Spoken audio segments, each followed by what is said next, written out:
por aí, então? Ok, gente. Tá.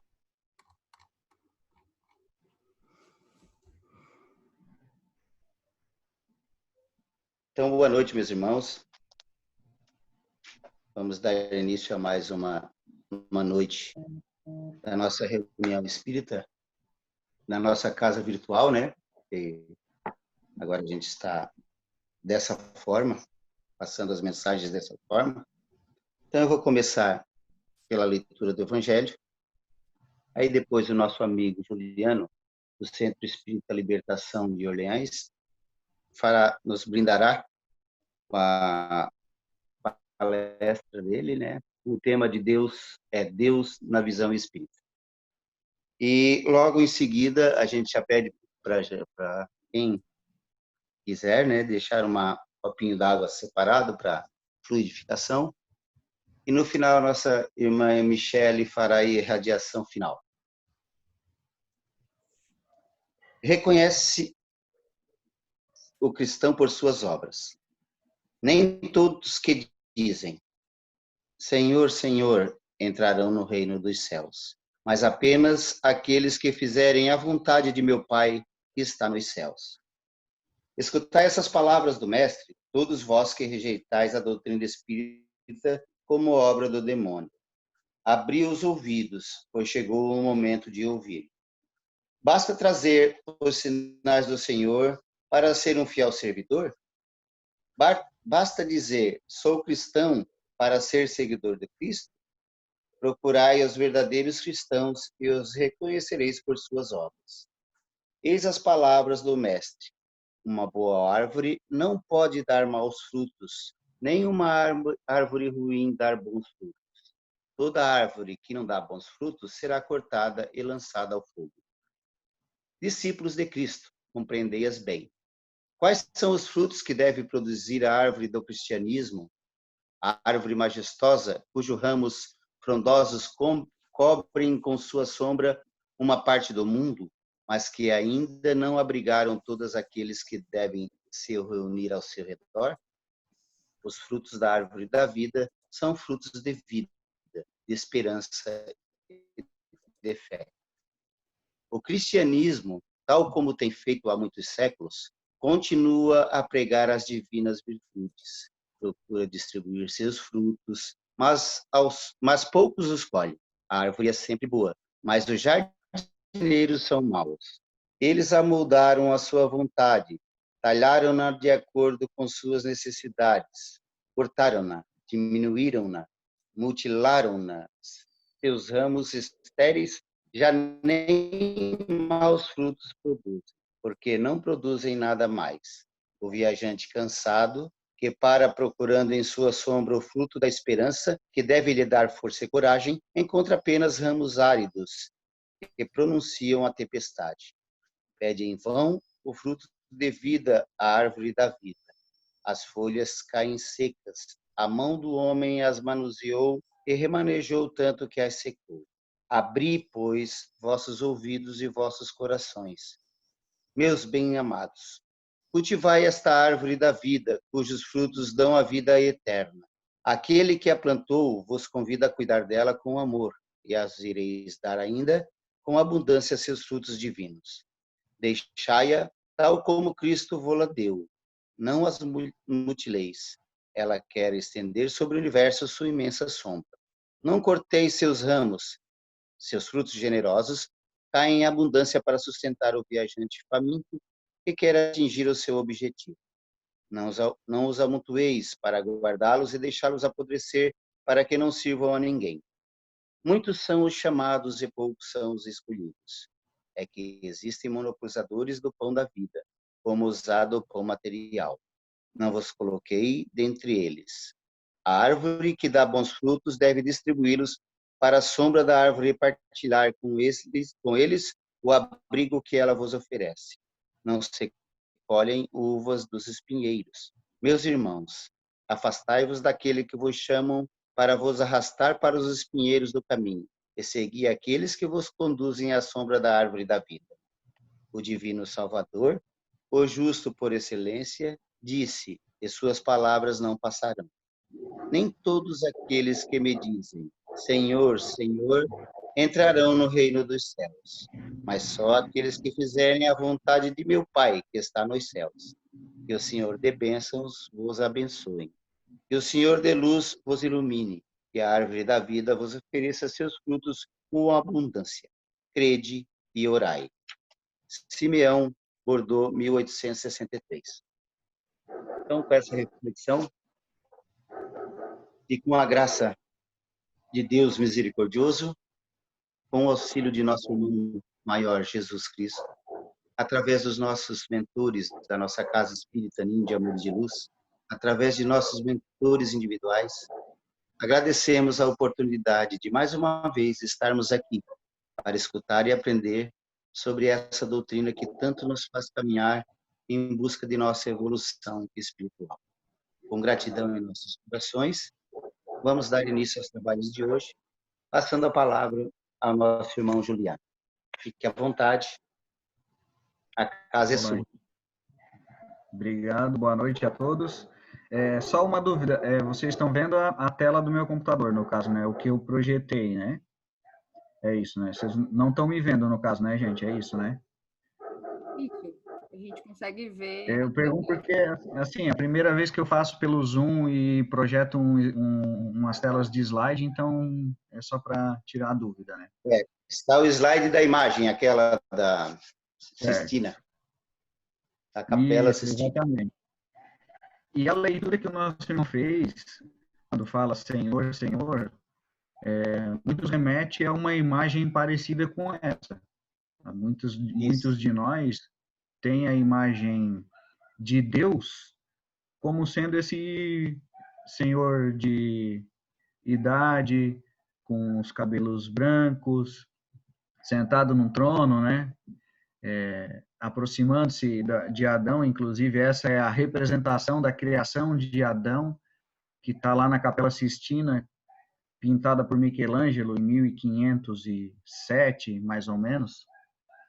E a nossa imagem de Deus, a nossa reflexão a respeito de Deus, muitas vezes, para muitos de nós, é essa.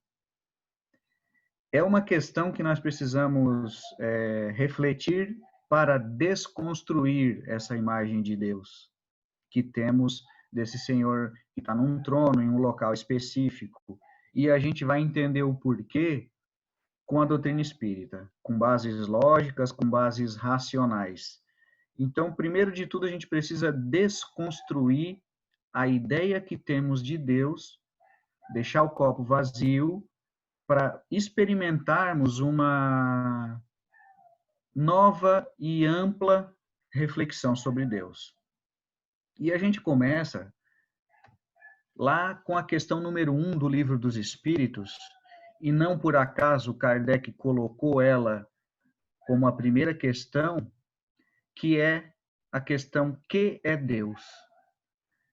Vejamos, irmãos, que Kardec, na sua inteligência e como pedagogo, ele começou o trabalho da doutrina espírita apresentando e deixando o seu legado para uma reflexão de construção lógica. Então, ele já pergunta, aliás, ele já coloca a primeira pergunta: que é Deus?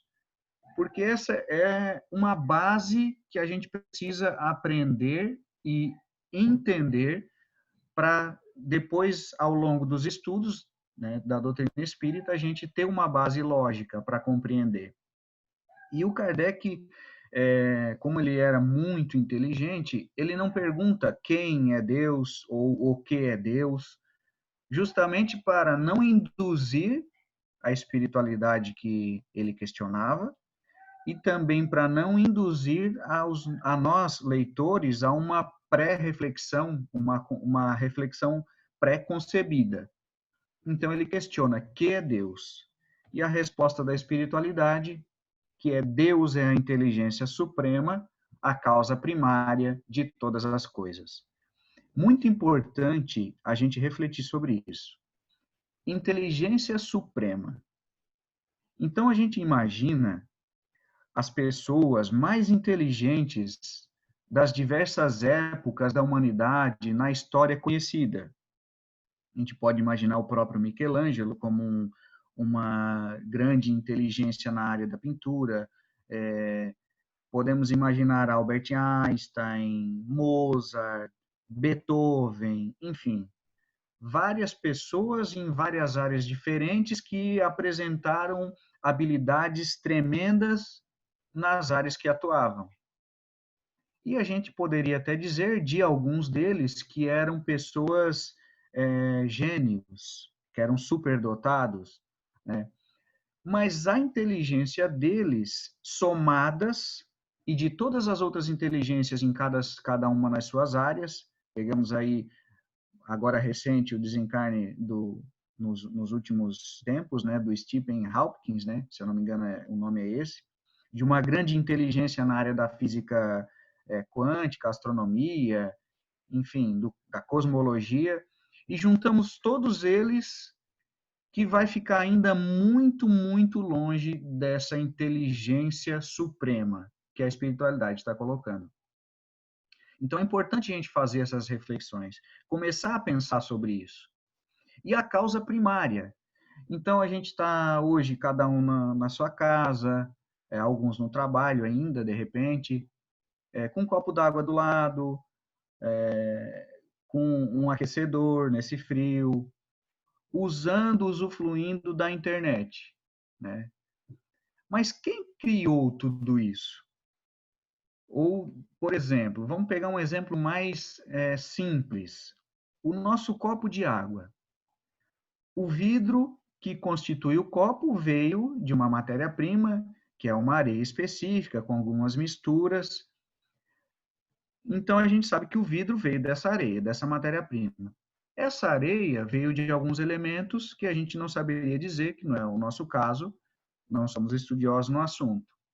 Esses elementos vieram de outros, e assim a gente vai remontando até a causa primária. Claro que nós, na nossa pequenez ainda, não temos a condição de chegar nessa causa primária.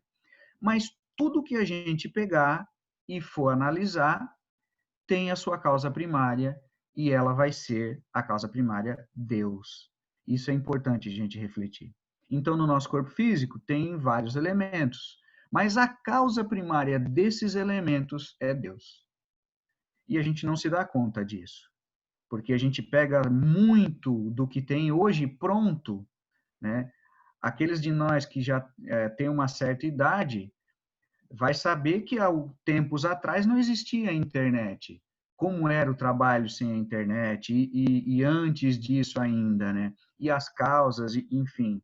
E tudo isso vem de Deus, inclusive a nossa inteligência. Porque, por exemplo, a matemática, a gente sabe hoje que 2 mais 2 são 4, enfim.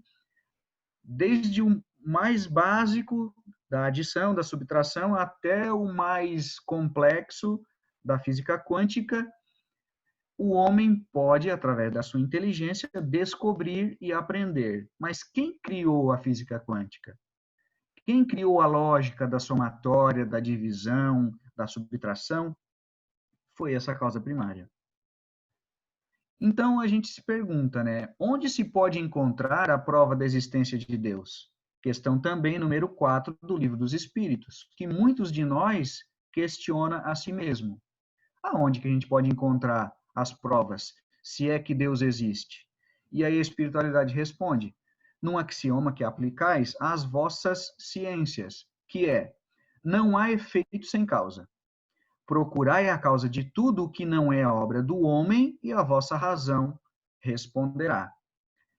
E é interessante, porque a espiritualidade ainda completa. Para crer-se em Deus, basta se lance um olhar sobre as obras da criação. O universo existe, logo tem uma causa. Duvidar da existência de Deus é negar que todo efeito tem uma causa e avançar que o nada pôde fazer alguma coisa. Então a gente pega hoje o oceano pronto, os peixes, o céu, os animais, tudo parece que meio que já de uma maneira pronta. E da onde que veio tudo isso? Se não é obra do homem, é obra de alguém. Mas vamos aprofundar um pouquinho mais essa reflexão. Se a gente vê essa estátua, por exemplo, a gente nota que ela tem traços muito peculiares de um artista que soube esculpir a pedra. Então ele pegou a pedra, foi esculpindo, ele teve um projeto, ele na cabeça dele ou com algum projeto, ele imaginou, foi talhando a pedra até formar essa imagem aparentemente perfeita. Mas vamos imaginar que uma pessoa que não tem inteligência para fazer essa estátua, que não é um expert no assunto, ele às vezes vai esculpir demais um lado da pedra, vai faltar o braço, vai ter que fazer de novo, ou começar numa outra pedra, ou emendar e assim por diante. Daria para a gente dizer que essa estátua foi feita por alguém que não tem inteligência no assunto, que não tem conhecimento no assunto? Não, não dá. Uma outra questão. Vamos dizer que essa estátua ela foi achada lá na Amazônia. Vamos imaginar, gente, que ela foi achada na Amazônia, num ponto da Amazônia onde nunca ninguém pisou, nem uma comunidade indígena, nem um homem civilizado, ninguém. A 5 quilômetros para baixo do subsolo, da terra. Então, cavou-se um buraco lá, o homem chegou lá, cavou um buraco onde nunca ninguém tinha pisado e achou-se essa estátua. Logo, a nossa imaginação vai dizer que alguém fez essa estátua e, de alguma maneira, ela foi parar lá. Daria para dizer, por exemplo, que essa estátua se fez com as intempéries da terra, houve tremores de terra, choveu a água, a terra absorveu a água, aliás, aqueceu-se a terra com o sol e, por causa da erosão, essa estátua se fez. Em sã consciência, ninguém vai aceitar uma ideia dessa. E é lógico que não deve aceitar, porque ela tem traços de inteligência. Se a gente dissesse que essa estátua se fez sozinha pelo tempo, a erosão e todas as intempéries, ninguém vai acreditar. E por que que a gente não acredita então que o universo conhecido, o que nós já podemos apreender e que não é obra do homem, tem a sua causa primária na inteligência suprema, que é Deus? Um pouco vem pela nossa ideia errônea que temos de Deus. Aquela ideia daquele Senhor sentado num trono que abrange o universo. E a gente começa a medir a Deus pelas nossas medidas. É mais ou menos como se a gente quisesse medir as águas do oceano com um copinho de 50 ml. Sabe aquele copinho de cafezinho de plástico que a gente toma um cafezinho quando chega numa recepção? Vamos tentar medir o oceano com aquele copinho. Quantos litros tem o oceano só com aquele copinho? É mais ou menos a gente querer medir a Deus com a nossa pequena inteligência, com as conquistas que a humanidade tem hoje. Então, Kardec vai dizer, pela grosseria ou perfeição do trabalho, reconhecer-se-á o grau de inteligência ou de adiantamento dos que o executaram. Está lá na Gênese. Então, uma obra inteligente, é lógico que tem uma causa inteligente. Mas ainda assim fica um pouco difícil de a gente entender um Deus que está fora das nossas concepções. E o Kardec continua no Livro dos Espíritos. Pode o homem compreender a natureza íntima de Deus? A gente pode compreender a Deus no atual estágio evolutivo? Não, falta-lhe para isso o sentido. Então, com os sentidos que a gente já adquiriu ao longo da nossa vivência, ao longo da nossa evolução como espírito, a gente ainda não tem condição de entender a natureza íntima de Deus. Não adianta a gente querer esforçar-se para isso com a atual inteligência. A gente vai ter que ter paciência, muita perseverança, para ao longo da nossa evolução a gente conseguir entender. É como se eu, que não tenho nenhum conhecimento em computação, quisesse programar um site parecido com o Google, um aplicativo. Não vou conseguir, porque eu não tenho essa inteligência, eu não estudei para isso, eu não consigo fazer. E aí a gente mostra essa imagem. Ela é uma imagem de um infravermelho, uma foto minha.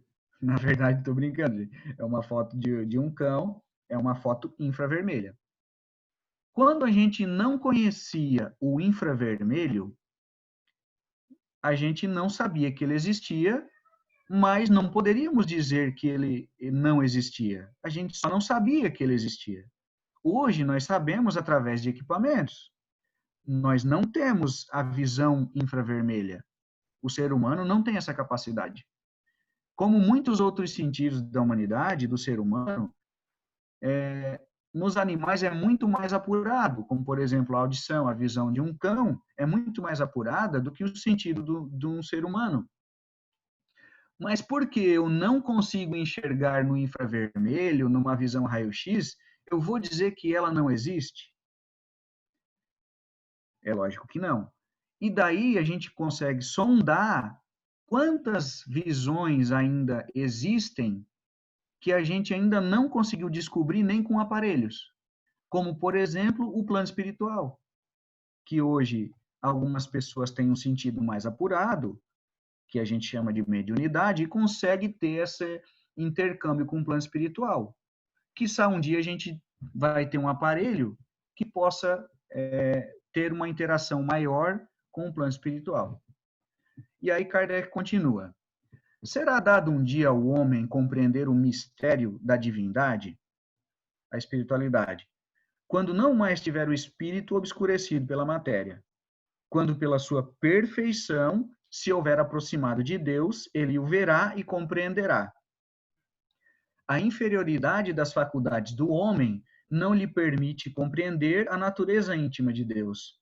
Então, a nossa inferioridade com esses 5 sentidos que a gente tem e mais a mediunidade é muito, muito pouco para a gente compreender ainda a intimidade divina. Muito pouco. Mas com esses instintos, com esses sentidos que a gente já adquiriu ao longo da nossa evolução, a gente consegue identificar alguns atributos de Deus, e que foi o que Kardec enumerou a partir da questão 13 do Livro dos Espíritos. Então ele diz lá, quando dizemos que Deus é eterno, infinito, imutável, imaterial, único, onipotente, soberanamente justo e bom, temos ideia completa de seus atributos? E aí a espiritualidade. Do vosso ponto de vista, sim, porque credes abranger tudo. Sabei, porém, que há coisas que estão acima da inteligência do homem mais inteligente. Então, a gente consegue perceber que, com os nossos sentidos, com o nosso aprendizado atual, a gente consegue identificar alguns atributos de Deus, mas muito poucos ainda. E a gente quase não entende os atributos que o Kardec enumerou para perguntar para a espiritualidade. Como, por exemplo, o eterno e infinito. Até da eternidade, nós temos uma vaga percepção. Já na nossa, com a nossa evolução, a gente consegue entender que somos seres que não mais deixaremos de existir. Mas e o eterno, que não teve começo e nem fim? Como que a gente vai entender algo que não teve começo nem fim? Bom, aí para isso a gente precisa apurar um pouco o nosso raciocínio e pensar mais ou menos dessa forma. Deus foi quem criou o espaço e o tempo. Então, por exemplo, gente, se nós sairmos hoje, vamos fazer uma proposta. Vai 2 pessoas sair de Araranguá para Florianópolis. Uma vai de carro e a outra vai de a pé. A pessoa que vai de carro vai levar 2 horas para chegar lá? Talvez mais ou menos isso. A pessoa que vai de a pé vai levar 1 dia para chegar lá? Não sei. Mas vamos imaginar agora que não é para Florianópolis, que é para o Belém do Pará. Uma vai de avião e a outra vai de a pé. A pessoa que vai de avião, ela vai chegar lá no mesmo dia. Talvez, por causa das conexões, 1 dia depois. A pessoa que vai de a pé vai chegar lá talvez um mês depois, porque são mais de 3.000 quilômetros. Então, quem chegou lá mais jovem? A pessoa que foi de avião. Ela chegou com um dia de experiência. A pessoa que foi de a pé chegou lá um mês depois ou 2 meses depois, eu não saberia dizer o prazo, mas ela chegou mais velha do que a outra. Então, quem criou esse espaço-tempo foi Deus. Deus está fora do nosso espaço-tempo. Ele não pode ser medido e nós não vamos conseguir medir a Deus através do nosso espaço e do nosso tempo, da nossa percepção de espaço-tempo. Não tem jeito, ele está acima disso. Mais ou menos quando a gente tem uma dor de cabeça, aquela dor de cabeça que lateja, que incomoda, meia hora dessa dor de cabeça vai parecer 5, 10 horas. Quiçá vai dizer para nós a pessoa que está sentindo a dor de cabeça. Ou uma depressão. A pessoa que está nesse processo, ela não vê fim naquilo. E demora muito. Mas a pessoa, por exemplo, que está se divertindo, está fazendo algo que ela gosta, parece que 5 horas daquela diversão, daquela atividade que ela gosta muito, passou em 10 minutos. Então, olha como o tempo é relativo. Medir Deus com o nosso espaço-tempo, não tem jeito. Então, ele é eterno. Ele não foi criado. Ele existe desde sempre. Mas a gente não consegue ainda ter uma ideia muito esclarecida sobre isso. E o infinito, a gente já tem algumas ideias, como, por exemplo, os numerais. Vamos contar de 1 até acabar os numerais. Não vai acabar nunca. Nós vamos contar o resto das reencarnações. Tanto do 1 até o 1 milhão, 2 milhões, e aí lá vai para frente, quanto do menos 1 para trás. É infinito. Os numerais são infinitos. Então a gente já começa a ter algumas percepções. E Deus é eterno e infinito. Imutável é um outro atributo de Deus. E ele é imutável, segundo a espiritualidade. Se estivesse sujeito a mudanças, as leis que regem o universo nenhuma estabilidade teriam. Olha só, para a gente ter uma ideia do perdão, por exemplo, o perdão ele é uma lei divina. E ele é uma lei que valeu sempre. Ele não vale desde uma época da humanidade para frente. Ele sempre valeu e sempre vai valer. A lei do amor, a lei do trabalho, todas as leis que Deus criou, que regem o nosso universo, elas são imutáveis. Porque vamos imaginar se elas não fossem imutáveis. Por exemplo, a lei de evolução. Então, em determinada época da criação, Deus criou seres perfeitos. Depois ele resolveu que seria melhor os seres evoluírem e dali para frente, quem foi criado dali para trás, quem foi criado perfeito, ótimo, não precisa evoluir. Dali para frente, quem for criado vai ter que evoluir. Então, isso não acontece porque as leis divinas são imutáveis como o próprio Deus. E faz sentido, porque senão ele não seria Deus, ele não seria soberanamente justo e bom, e todos os outros atributos da divindade não caberiam, se ele não fosse imutável. Imaterial. Será certo dizer-se que os espíritos são imateriais? Lá na questão 82. Por que os espíritos, gente? Imaterial é um atributo de Deus. Os espíritos nós chamamos de imateriais, porque a gente compara com a nossa matéria, com o nosso corpo físico. Mas vamos ver a resposta dos espíritos. Como se pode definir uma coisa quando faltam termos de comparação e uma linguagem deficiente, com uma linguagem deficiente? Pode um cego de nascença definir a luz?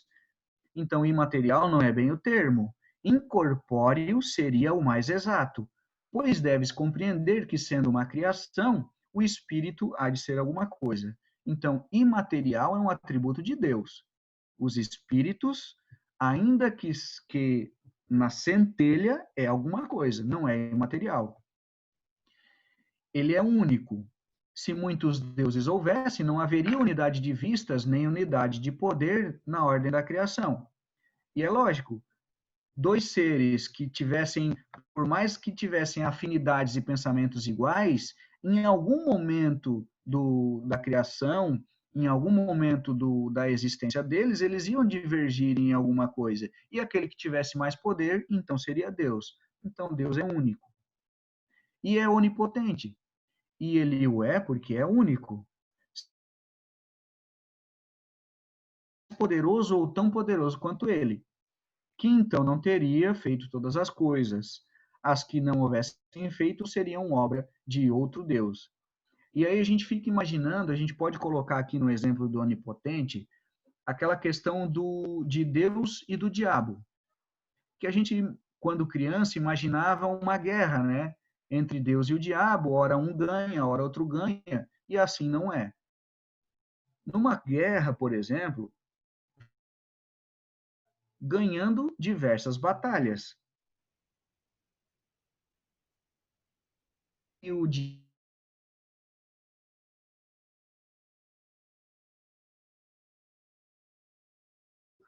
se existisse o diabo e se ele pudesse em algum momento ganhar de Deus em algumas batalhas. Deus já não seria onipotente. Ele não seria o todo-poderoso, porque o todo-poderoso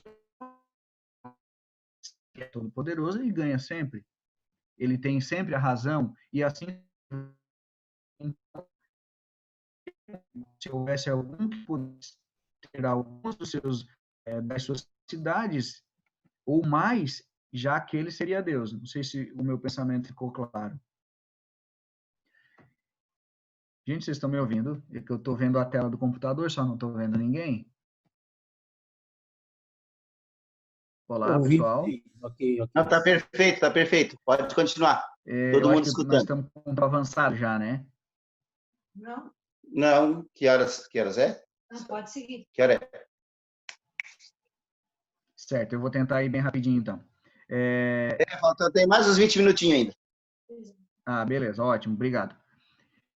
O atributo que mais me chama a atenção, gente, é esse aqui, que é soberanamente justo e bom. O fato de ser infinita uma qualidade exclui a possibilidade de uma qualidade contrária, porque esta a apoucaria ou anularia. Kardec na Gênese. Deus não é só justo e não é só bom. Ele é justo e bom ao mesmo tempo. Não daria de Deus ser justo às vezes e bom às vezes, ou só um ou só outro. Vamos imaginar. Deus é bom.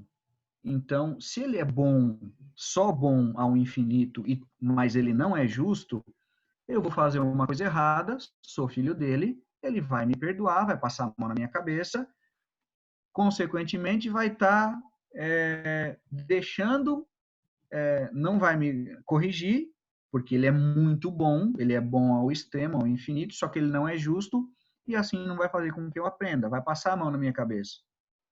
Mas graças a Deus não é assim. Ele é também justo.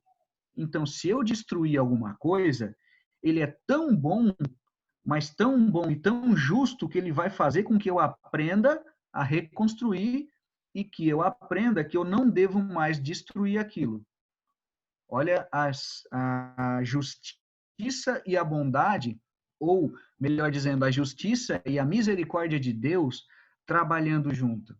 Olha que interessante esse atributo de Deus. Se ele fosse só justo, ele ia fazer com que eu corrigisse, mas não ia ter piedade comigo, não ia ter misericórdia. Se ele fosse só bom, ele ia passar a mão na minha cabeça, eu ia continuar errando e não ia ter um aprendizado. Mas eu vou trazer um exemplo agora, uma foto que pode, para alguns de nós, ser um pouco forte. E eu concordo. Mas ela é a melhor maneira que eu achei para explanar essa soberana justiça e essa soberana bondade de Deus. Olha só esse irmãozinho, gente. Aí a gente olha a mãe dele segurando ele, provavelmente, quase exaurido das forças, se não, né? Que dó que dá quando a gente vê uma foto dessa. E vê uma mãe, imagina uma mãe chorando, apavorada porque o filho está desencarnando, está indo, e ela não tem o que dar para esse filho, para a nutrição dele. E aí a gente olha essas imagens e fica imaginando, mas será que Deus é bom então? Será que Deus é justo deixar que isso aconteça? Tanto sofrimento? Com a nossa visão, com a visão que a gente tinha de Deus, aquele ser que está lá num trono, olhando a humanidade, a gente compara Deus com o nosso olhar, né? E aí a gente fica imaginando como ele pode enxergar tudo, mas se ele fosse aquele ser daquele homem velho, justamente a gente não conseguiria imaginar um Deus que é justo e bom e que olha por todas as suas criaturas. Mas temos que desconstruir aquela imagem, como a gente falou lá no início. Agora vamos imaginar que esse irmãozinho, em uma reencarnação passada ou em algumas outras, ele foi responsável ou participou disso. Ele foi um dos responsáveis. Vamos imaginar, gente, que ele foi um dos responsáveis por estas imagens. Pela fome, pelo trabalho, pela expiação desses irmãos, ou desses. Ele participou diretamente. Quando esse serzinho desencarnou, e a mãe dele também, vamos imaginar, que ela chegou na espiritualidade e fez uma prece muito sincera para Deus, rogando que seu filho tivesse a oportunidade de ressarcir os erros cometidos. Ele se arrependeu, reconheceu os erros e pediu oportunidade de aprender. E aí Deus, como é justo e bom, pensou e disse para a mãe: olha, ele vai poder ressarcir. E a mãe pergunta: mas ele vai ter que ressarcir um por um, tantos e tantos que ele prejudicou? E aí Deus diz: talvez não. Vai depender da maneira com que ele encarar a sua expiação. Mas para ele aprender a lição e nunca mais querer fazer o que ele fez com os irmãos dele, ele precisa sentir na pele aquilo que ele praticou, para ficar impresso na alma dele, para ficar impresso no seu espírito que aquilo é tão ruim que ele nunca mais vai querer fazer aquilo para os irmãos dele. E uma só reencarnação talvez vai bastar para isso. Ele não precisa passar por todas. E aí a mãe agradece, justamente porque esse filho tem uma nova oportunidade, não vai precisar passar todos aqueles irmãos, não vai precisar, vamos supor que ele tenha praticado isso com 100 pessoas, ele vai precisar passar uma vez, aprendendo a lição, ele não precisa mais. Então, daí a gente vê a justiça e a bondade de Deus. Nós precisamos ter um olhar muito mais amplo, esse olhar que a doutrina espírita traz para a gente, esse olhar de um Deus totalmente e infinitamente justo, soberano.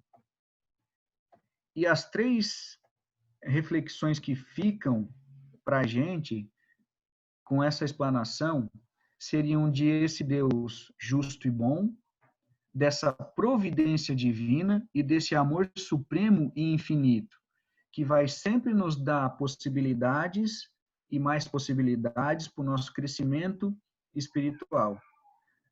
Essa é a visão que a gente aprende com a doutrina espírita, de um Deus que é infinitamente bom, infinitamente justo, que ele tem todos os atributos ao infinito. Gente, eu quero agradecer vocês terem me aguentado até agora, né? E essa seria a nossa reflexão da noite. Que tenhamos esse olhar amplo para a divindade. Ele está aqui, ele está em todo lugar, ele é causa primária de todas as coisas. Portanto, a gente não precisa buscar Deus lá em Saturno, em Júpiter, no Sol ou lá no cantinho sentado no trono, porque ele está em todo lugar. Nós vamos ver isso lá na Gênesis com Kardec e também no Evangelho de Jesus. Muito obrigado, boa noite. Então, a gente agradece, né, essas palavras do nosso irmão Juliano. Agradece a bondade e a misericórdia divina de nos dar essa oportunidade de escutar essas palavras que nos ensinam muito no meio de uma pandemia dessa, e a gente dentro de casa, no conforto de nossos lares, né? Então a gente só tem a agradecer a bondade e a sua misericórdia. Desde já agradecemos então a presença de todos vocês, lembrando que todos estão convidados para a terça-feira que vem, vai ser às 7h30, que é o horário de nossas palestras. Lembrando que às segundas-feiras a nossa casa tem um estudo espírita, né? O estudo da doutrina espírita, no mesmo horário, às 7h30.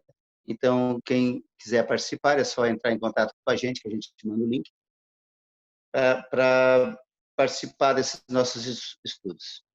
Então, desde já agradeço. Uma boa noite para vocês. Gratidão ao nosso irmão Juliano mais uma vez. E agora a Michele vai fazer a realização final. E até a próxima. Então, gostaria de pedir para, se quiserem, desligar as suas luzes, baixar um pouquinho, para que a gente possa solicitar, então, o amparo, a espiritualidade superiora, que ela nos auxilie e nos guie nesse momento.